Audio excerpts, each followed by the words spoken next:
Hi everyone, it's Carol with CrinkledPath Journals, and I'm back with a Sunday Snappy Snippets. This is an open collab that I host, and anyone's welcome to join with a 10-minute or less video tip for junk journalers. Today I thought I would do a compilation video about playing cards. I like to have all my ideas kind of in one place, and I'd love for you to comment below if you can think of another way to use a playing card that I don't show here.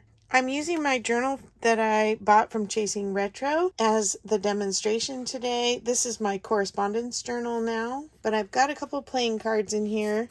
I thought we could go over different ways to use playing cards that I have learned from many of you talented junk journalers out there over the years. So backing them with plain paper makes them an excellent journal card. They are sturdy and they come in a variety of colors and patterns for any era and theme. You can also use them as a tuck spot really easily by just gluing along two sides and then placing it in the corner. And when you have an image that works, you can do it vertical or horizontal. You can also, when you're adding your little piece of paper to the back, include a flip and then just glue the flip down so that it can open up. And if you have an image like this where it doesn't have a right side up, you can also use this vertically or horizontally and include your journaling on the back. Those are really basic. I think everyone knows to use it that way. So let's start looking at some other ways to use it. You can take two cards and you can punch a hole, run a brad through, and then you can either tuck it in a pocket and have two journaling cards, or you could glue one down and swing the other and have some kind of hidden journaling underneath. You could also use a playing card as a focal point. Sometimes we just want the image. We can make a quick tag, place this as the focal point, and voila, you've used it just for the art that it is. Of course, you'd want to glue that all down.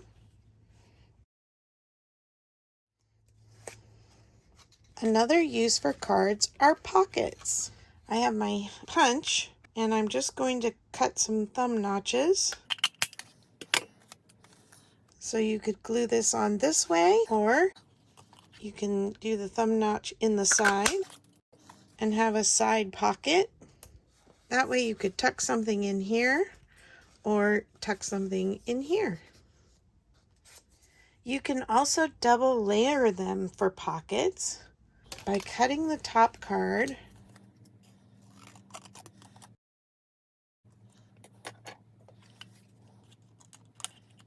making your notch, realigning the photo, and gluing around the bottom edge, which gives us a pocket you can't see until you put something in it. And we can do the same thing with a horizontal card.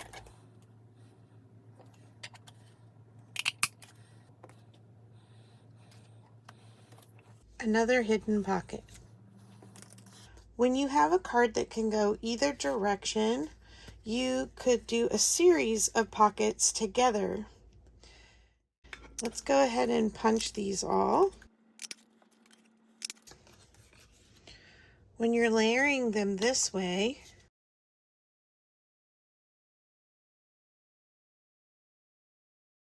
just make a repeating pattern. Glue each one down to the page separately so that then your pockets only go through as deep as each of the cards, or you could glue them all together and go ahead and then just glue around the outside, and then this pocket would be deep and then each pocket on top would be successively more shallow and the main pocket would be the biggest. Next, we can take a piece of backing paper and we can glue as many cards as you want in a row, and you just want to leave a little space between so that then you can fold them on that little space, and you're going to fold them accordion style.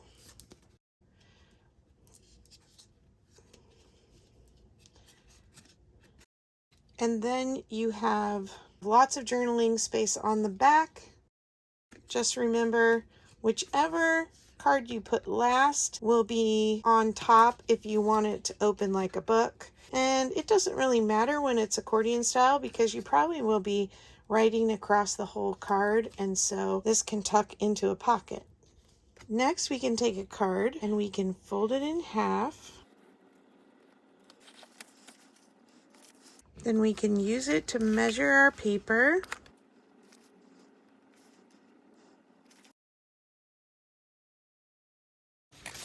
And you can measure this very precisely on your cutting board, or you can just do an eyeball job like I'm doing right now.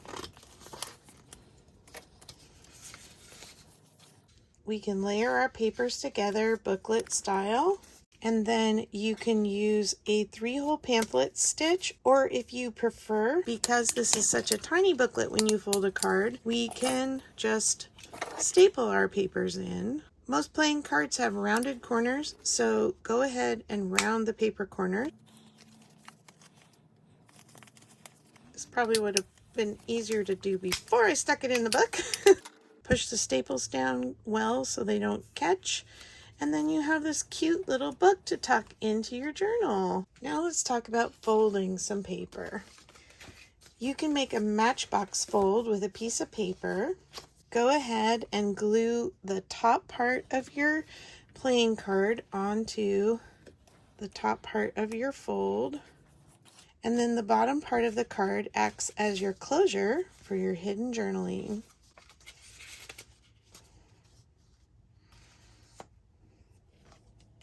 You can use that same fold with a couple extra and turn it over, and then use your playing card as the flap for your journaling. You can also use a handy envelope punch board. The smallest size on here is for a 3.5 by 2 gift card, which is usually the typical size for a playing card. I went ahead and made an envelope to fit that size card, and I would glue it shut.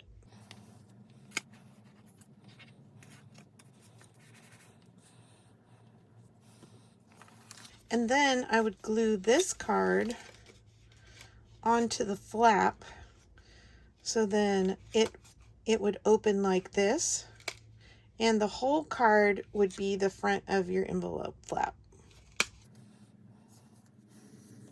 The last envelope idea before I glue this on would be to use a 3.5 by 2 glassine envelope.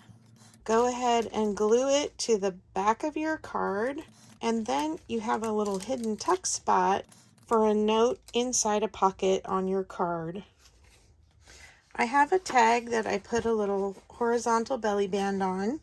I made this journaling card, and because my playing card has this gold around it, I went ahead and used some gilding wax to gild around the edges of the tag and the journaling card.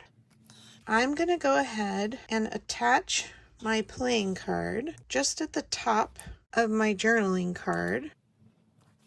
Give it a minute to dry, and then I can hang it by that on the belly band. Add a little ribbon like this to the top, and it's a great tag to tuck into a big pocket. Last but not least, as a junk journaler and as a child, I enjoyed sewing cards. You just run string through and practice your lacing or sewing. I haven't seen this done before, but I thought it would be really fun to make a lacing or sewing card out of a playing card. I went ahead and took a large boutonniere pin and I punched holes around this butterfly. Had a nice dark line, and then I started stitching around, just going up and down every other hole. I think it would look even better, which I will try it again with some embroidery thread that's a little thicker. This is just sewing thread, so if you do it with sewing thread, I recommend going with maybe 4 strands so that it's thick enough to see. I just think it'll make a really cute element in some of my memory journals, so I'm excited to try this again with different size threads and some different cards. I hope you found one that you hadn't seen before. Don't forget to leave a comment below if you've thought of something else. Take care, and we'll see you in the next video.